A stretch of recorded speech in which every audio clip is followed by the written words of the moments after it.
কুমার সম্ভবের কবি শরদিন্দু বন্দ্যোপাধ্যায় খুব অন্যরকম একটা ঐতিহাসিক গল্প, যেরকম আমরা ইউজুয়ালি করে থাকি। তুমি দুটোতে অভিনয় করেছো, ঝিন্দের মন্দির, রাজদ্রোহী।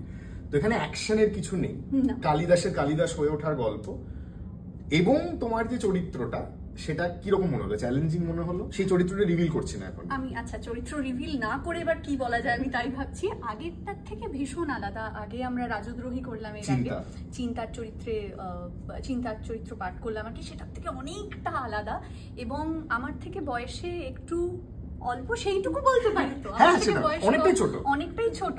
এবার মানে আমাকে যেহেতু এমনিতে সবাই একটু ঠাকুমা গোছের বলে, আমার পক্ষে একটু বয়সে বড় চরিত্র করা সহজ হয়, কিন্তু একটু বয়স কমে গেলে একটা যে ইনোসেন্স তার মধ্যে থাকে, সেইটাকে বার করাটা আমার খুব চ্যালেঞ্জিং মনে হয়, কিন্তু খুব মজারও, কারণ আমাদের কাজটাই এটা, পেশাটাই। হ্যাঁ, once we have done so many work and we have met so many people, সেটা তো আর থাকে না। তো সেইটা কি একটা আলাদা চ্যালেঞ্জ হয়, ইনোসেন্সটাকে ধরে রাখা? নিশ্চয়ই চ্যালেঞ্জ তো বটেই, কিন্তু তার মানে এটা না যে সেটা এনজয় করছি না। মানে ভুল ঠিক সব মিলিয়ে মিশিয়ে করতে চাই, কারণ ভুলটা হলে বুঝতে পারি যে আচ্ছা পরের বার তাহলে আরেকটু বেটার করার একটা স্কোপ আছে।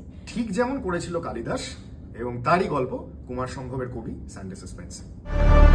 মির্চি সানডে সাসপেন্স, কান টান উত্তেজনা।